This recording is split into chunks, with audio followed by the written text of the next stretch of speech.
Many of us know as not only a goaltender, the president of the Toronto Maple Leafs, and author of bestseller The Game, and for a period of 7 years a member of Parliament, seated in Ottawa. We joined the Hockey Hall of Fame back in 1983, and he's here with me.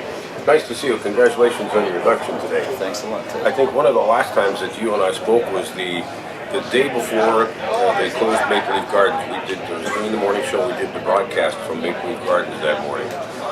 It was a pretty exciting time. It was. It's what I remember most about that time was actually the day of the last game. And one of the things that we had done is decided to hold back.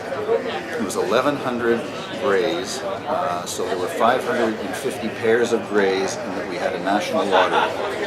And the way we did it was that people would come in, that we wouldn't mail them the tickets. They'd come in, they would go into a line just outside. They would get their tickets as they were going into the building. And the thing that was so amazing was when you have that, when you have that possibility, you say to yourself, who do I want to go to the last game at Maple Leaf Gardens with? True enough. And you choose sort of the most special hockey person in your life. Mm-hmm. And you go down that line and talking to people, and it was, oh, here's my brother, he lives in Vancouver now, he came in on the red eye, he's here, this is my dad, this is my coach, this is my teammate.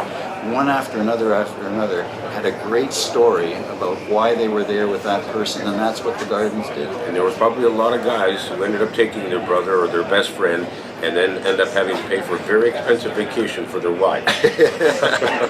Followed shortly after that. I suspect so.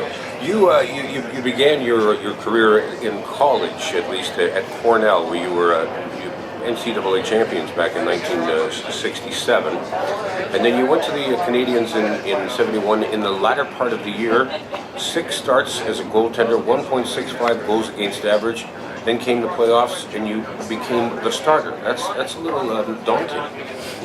Well, it was strange. I mean, I wasn't expecting it, obviously, and but I think that in retrospect, what it was is just that when I stepped out onto the ice for the first game against Boston, it was in Boston because they were going to be the home team. They were in first place through the regular season. Is that I realized it wasn't different than I had experienced before. I had played in Boston Garden before. I had played college championships in Boston Garden. Boston Garden was filled for those games.